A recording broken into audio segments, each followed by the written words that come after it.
بسم اللہ الرحمن الرحیم نحمدہ و نصلی علی رسول الکریم۔ روزہ اللہ تبارک و تعالی کو بے پناہ محبوب ہے اور اس کا صلہ کتنا عظیم ہے، اس کا اندازہ رسول گرامی وقار صلی اللہ علیہ وسلم کی اس حدیث صحیح سے لگایا جا سکتا ہے۔ ابو ہریرہ رضی اللہ تعالیٰ عنہ سے روایت ہے، وہ فرماتے ہیں کہ اللہ کے رسول صلی اللہ تعالی علیہ وسلم نے ارشاد فرمایا، کل عمل ابن آدم یضاعف الحسنۃ عشر امثالها الی 700 ضعف قال اللہ الا الصوم فانه لی وانا اجزی بہ یدعو شہوتہ وطعامہ من اجلی۔ بندے کا، ابن آدم کا ہر عمل، اس کا ثواب اسے 10 گنا سے لے کر 700 گنا تک دیا جاتا ہے۔ اللہ تعالیٰ فرماتا ہے سوائے روزے کے، کیونکہ روزہ میرے لیے ہے اور میں اس کی جزا دوں گا۔ بندہ میری وجہ سے اپنی خواہش نفس کو، شہوت کو چھوڑ دیتا ہے اور کھانا پینا چھوڑ دیتا ہے۔ اس حدیث پاک میں اللہ کے رسول صلی اللہ تعالی علیہ وسلم نے یہ بیان فرمایا کہ ابن آدم جو بھی عمل صالح کرتا ہے، عبادت مثلا نماز، حج، زکوٰۃ، تلاوت وغیرہ وغیرہ، تو اللہ تبارک و تعالی اس پر ایک عبادت کے بدلے میں 10 عبادت کا اجر عطا فرماتا ہے، اور یہ 10 گنا سے لے کر 700 گنا تک جاتا ہے۔ یعنی کسی کو 10 گنا اجر ملے گا، کسی کو 20 گنا اجر ملے گا، کسی کو 50 گنا، کسی کو 100 گنا، کسی کو 200، 300، 400، یہاں تک کہ 700 تک اس کو اجر دیا جاتا ہے۔ یہ اجر میں اور ثواب میں کمی بیشی کیوں ہے؟ اس کی وجہ یہ ہے کہ بندہ اللہ کے لیے عبادت کرتا ہے، اللہ کی رضا کے لیے، مگر کسی کے دل میں یہ اخلاص کم ہوتا ہے، کسی کے دل میں زیادہ ہوتا ہے، کسی کے دل میں بہت زیادہ ہوتا ہے۔ تو جس کے دل میں اخلاص کم سے کم ہو تو اسے بھی اللہ تعالیٰ 10 گنا اجر عطا فرماتا ہے، اور جیسے جیسے اس کا اخلاص بڑھتا جائے گا، اس کی للہیت بڑھتی جائے گی، ویسے اس کا اجر و ثواب بھی بڑھتا جائے گا، یہاں تک کہ 700 گنا تک اسے ثواب عطا کیا جائے گا۔ اللہ تعالیٰ فرماتا ہے کہ یہ فضیلت، یہ اجر و ثواب روزے کے علاوہ دوسری عبادتوں کے لیے ہے۔ رہ گیا روزہ تو یہ میرے لیے ہے اور میں اس کی جزا دوں گا۔ بادشاہوں کا یہ طریقہ ہوتا ہے کہ اچھے کام کرنے والوں کو وہ اچھا انعام دیتے ہیں، مگر یہ انعام بھی 2 طرح کا ہوتا ہے۔ اگر کوئی انعام کم درجے کا ہو، بیش قیمت ہو، مگر بے مثال نہ ہو، تو اپنے وزراء کے ذریعے بادشاہ وہ انعام دلاتا ہے اچھا کام کرنے والوں کو۔ لیکن اگر کسی کے عمل سے، کسی کے کارنامے سے وہ بہت خوش ہوتا ہے تو اس کا صلہ اور اس کا انعام اپنے ہاتھ سے دیتا ہے۔ جو انعام بادشاہ اپنے ہاتھوں سے عطا کرتا ہے، وہ انعام بڑا بیش قیمت، بہت ہی بے بہا، بلکہ بے مثال ہوا کرتا ہے۔ اس مثال کی روشنی میں یہ سمجھنا چاہیے کہ جتنی بھی عبادتیں ہیں، اللہ تبارک و تعالی ان سے راضی ہوتا ہے اور ان سے خوش ہو کر ان پر اجر عطا فرماتا ہے۔ یہ اجر اور یہ ثواب بندوں کے ذریعے اللہ تبارک و تعالی، فرشتوں کے ذریعے اللہ تبارک و تعالی اپنے بندوں کو عطا فرماتا ہے۔ مگر روزہ یہ اللہ کو اتنا محبوب ہے اور اتنا پسندیدہ ہے کہ اس کا صلہ اور اس کا اجر بے بہا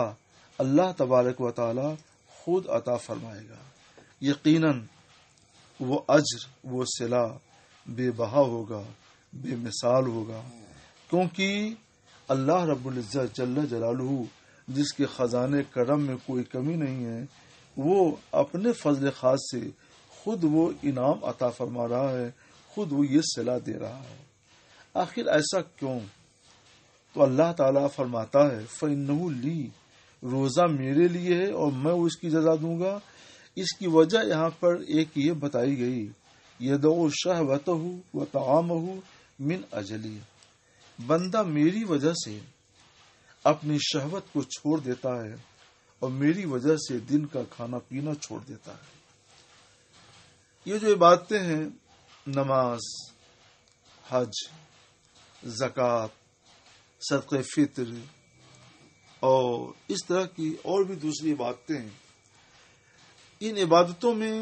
بندہ کھانا پینا دن میں نہیں چھوڑتا، بیوی سے ملنا جلنا بھی نہیں چھوڑتا۔ آپ سوچیں تھوڑی دیر کے لیے یہ کتنی بڑی بات ہے کہ عمدہ مشروب سامنے موجود ہو اور ایک شخص پیاس سے بے قرار ہو، مگر اللہ کی وجہ سے اسے پینا چھوڑ دے۔ عمدہ قسم کے لذیذ کھانے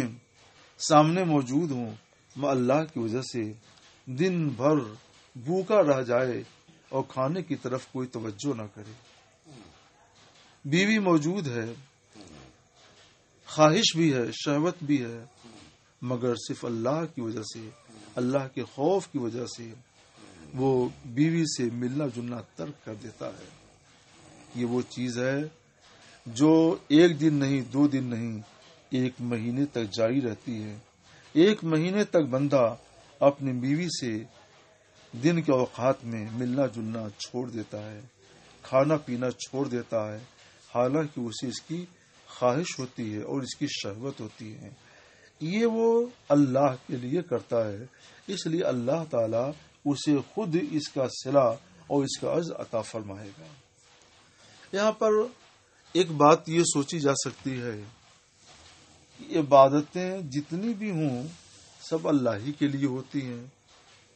تو اس کا کیا مطلب کہ الا الصوم فإنه لی، کہ روزہ میرے لیے ہے؟ روزہ بھی اللہ کے لیے ہے، نماز بھی اللہ کے لیے ہے اور دوسری عبادتیں بھی اللہ کے لیے ہیں۔ اس سلسلے میں عرض کروں گا کہ یقیناً ساری عبادتیں اللہ کے لیے ہیں، مگر ان میں بھی کچھ فرق ہے۔ روزے کے علاوہ جتنی بھی عبادتیں ہیں وہ اللہ ہی کے لیے ہیں، مگر ان عبادتوں کا فائدہ کبھی دوسروں کو ملتا ہے اور کبھی خود عبادت گزار کو ملتا ہے۔ مثلا قیامت کے دن یہ منظر سامنے آئے گا کہ کوئی شخص اپنے ساتھ نیکیوں کا ذخیرہ لے کر آئے گا، مگر اس نے لوگوں کو تکلیف دی ہوگی، کسی کو گالی دی ہے، کسی کو تھپڑ رسید کیا ہے، کسی کی غیبت کی ہے، کسی کا مال ہڑپ کیا ہے، وغیرہ وغیرہ۔ تو اس دن اللہ رب العزت جل جلالہ جب انصاف فرمائے گا تو اسے حکم ہوگا کہ تم نے جو فلاں فلاں کا حق دبایا، فلاں کو تکلیف پہنچائی، ان کے حقوق آج ادا کرو۔ اس کے پاس ان کا حق ادا کرنے کے لیے کچھ نہیں ہوگا، تو اسے حکم ہوگا کہ اپنی عبادتیں، اپنی اطاعتیں، اپنی نیکیاں اپنے اصحاب حقوق کو ادا کر دیں۔ تو کسی کے حقوق ادا کرنے کے لیے، کسی کے حق کے بدلے اس کی نمازیں دے دی جائیں گی، کسی کے حق کے بدلے اس کی زکوٰۃ دے دی جائے گی، کسی کے حق کے بدلے اس کے صدقات دے دیے جائیں گے، کسی کے حق کے بدلے اس کی دوسری ساری نیکیاں عطا کر دی جائیں گی، اور اس طرح سے ساری نیکیاں، ساری عبادتیں، ساری طاعتیں اس کی دوسروں کے حقوق کی ادائیگی میں دے دی جائیں گی۔ اس سے دیکھ اندازہ لگائیے کہ نماز اور اس طرح کی دوسری عبادات یقینا اللہ کے لیے ہے، جس کا اجر عابد کو، اطاعت شار کو ملے گا۔ مگر اس میں ایک پہلو یہ بھی ہے کہ اس عبادت کا فائدہ عبادت گزار کے سوا دوسرے کو بھی ملے گا، جیسا کہ قیامت دن یہ منظر سامنے آئے گا۔ مگر روزہ یہ وہ عبادت ہے جو اللہ کے لیے خاص ہے، اس لیے اللہ تبارک و تعالی روزے کو کسی کے حق کے کفارے میں نہیں دے گا۔ روزہ کی جزا اللہ تبارک و تعالی نے اپنے بندے کے لیے، صائم کے لیے، روزے دار کے لیے خاص کر دی ہے کہ تمام عبادتیں تو دوسروں کے حقوق کی ادائیگی میں دی جا سکتی ہیں، مگر روزہ اس نے اللہ کے لیے رکھا ہے، اس میں ریاکاری نہیں کی ہے، کسی کو دکھانے سنانے کے لیے نہیں کیا ہے، تو اور اس نے اللہ کے لیے شہوت چھوڑ دی، کھانا پینا چھوڑ دیا ہے، تو اللہ تعالیٰ اس عبادت کو اپنے پاس محفوظ رکھے گا اور دوسرے کے حقوق میں نہیں دے گا۔ تو یہ وہ عبادت ہے جو بندے کے لیے اس دن کام آئے گی، اور اللہ تبارک و تعالیٰ اس عبادت کا اجر بے پایاں، عظیم صلہ، بے مثال صلہ بندے کو عطا فرما کر اس کی بخشش فرما دے گا۔ اس لیے فرمایا گیا، اللہ تعالیٰ فرماتا ہے الا الصوم فإنه لی وأنا أجزی بھی، سوائے روزہ کے کہ روزہ میرے لیے ہے تو اس کی جزا میں دوں گا۔ اس کے برخلاف نماز وغیرہ بھی اللہ کے لیے ہے، اللہ اس کی جزا بھی عطا فرمائے گا، لیکن وہ کبھی دوسرے کے کام بھی، اس کی جزا دوسرے کے کام بھی آ سکتی ہے اور عابد کے کام بھی آ سکتی ہے، مگر روزے کی جزا روزے داری ہی کے کام آئے گی۔ اللہ تعالیٰ نے اس کا صلہ اپنے پاس محفوظ رکھا ہے، اس کا صلہ، اس کی نیکیاں، اس کا عادت دوسرے کو نہیں دے گا، صرف روزے دار کو عطا فرمائے گا۔ یہ مطلب ہے اس حدیث پاک کا۔ اب ایسی صورت میں ہماری ذمہ داری ہوتی ہے کہ ہم روزہ کو صحیح معنوں میں روزہ بنائیں، اللہ کے لیے شہوت کو چھوڑیں، اللہ کے لیے کھانا پینا چھوڑیں، زبان کو اللہ کے لیے محفوظ رکھیں کہ نہ کسی کو گالی دیں، نہ کسی کی غیبت کریں، نہ کسی کو اپنی زبان سے تکلیف پہنچائیں،